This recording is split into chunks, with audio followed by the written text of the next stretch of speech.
యేసుక్రీస్తు ప్రేమావతారమూర్తి. దేవుని కళ్యాణ గుణాలన్నింటికీ తలమానికంగా ఉండగలవి రెండు లక్షణాలను సూచింపవచ్చును. ఒకటి పరిశుద్ధత, రెండవది ప్రేమ. ఆయన పరిశుద్ధత ఆయనను లోకాతీతునిగా చేస్తుంది. దీన్ని ఇంగ్లీషులో ట్రాన్సెండెంటలిజం అని చెబుతారు.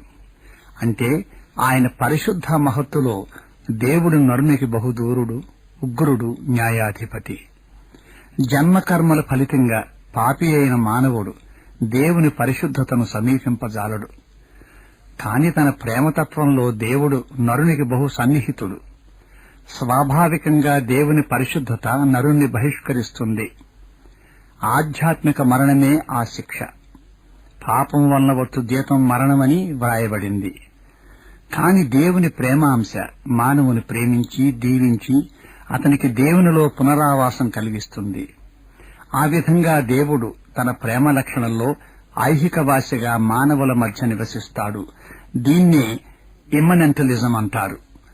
దేవుడు మానవ ప్రేమికుడన్న సత్యాన్ని పటిష్టం చెయ్యడానికే యేసు నామావతారునిగా చరిత్రలో 2000 సంవత్సరాల క్రితం దేవుడు కాలుమోపాడు. ప్రేమ జీవన అనంత పాశమని క్రీస్తు ప్రబోధించాడు. దివ్య ప్రేమను ఆయన ప్రదర్శించాడు. ఆ ప్రేమ కానుకను లోకానికి ప్రసాదించాడు. శిశువు జన్మించినప్పుడు బొడ్డు కోయుట ద్వారా శిశువునకు ఒక ప్రత్యేకతను ఆపాదించడం మాత్రమే కాకుండా మాతా శిశువుల అనన్యతకు అంతరాయం కలిగిస్తాము. రక్తబంధాన్ని అలా తెంపివేయగలిగిన, పిండోత్పత్తి మొదలుకొని మాతా శిశువులను పెనవేసుకునుతున్న ప్రేమబంధాన్ని తెంపివేయలేగదా.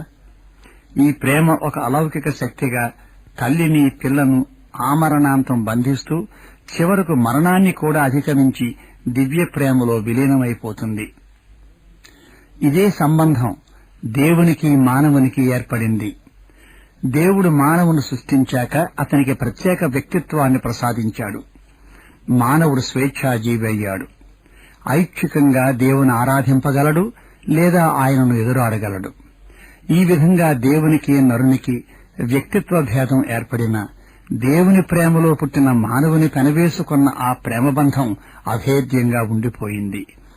నరుని రక్షణార్థం, అతని అభ్యుదయం కోసం దేవుడు నరావతారం ఎత్తడానికి ఈ ప్రేమయే కారణం. ఆ ప్రేమ రూపమే యేసుక్రీస్తు. ఆయనలో నిస్వార్థ ప్రేమ ఈ భూముఖాన విహరించింది. ఆ ప్రేమమూర్తి కాలుమోపిన చోట నిరీక్షణా స్రవంతులు ప్రవహించాయి. ఆనందం పరవళ్లు త్రొక్కింది. కరుణాతరంగాలు తెరిపి లేకుండా భూమిని ప్రక్షాళనం చేశాయి. దేవుని క్షమాపుష్పాలు విరబూశాయి. నైతిక పరివర్తన, ఆధ్యాత్మిక జన్మ మానవ హృదయాలను అలంకరించాయి. ఆ ప్రేమ ప్రవాహం తడిపిన నేలపై బంగారు భక్తి పంటలు పండాయి. నిజానికి, నిరతకి, నీతికి, ధర్మానికి అభిషేకం జరిగింది. నాటి నుండి నేటి వరకు క్రీస్తులో ఉత్పన్నమైన ఆయన శిలువ మరణంలో ఉరకలు వేసిన ప్రేమ మానవ హృదయాలను స్పందిస్తూ స్వర్లోక పంటలు పండిస్తూ ఉంది. దేవుని గూర్చిన తత్వం ఎంత ఉన్నా మానవ హృదయంలో దైవభక్తిని ఆవిర్భవింపగల శక్తి ప్రేమలోనే ఉంది.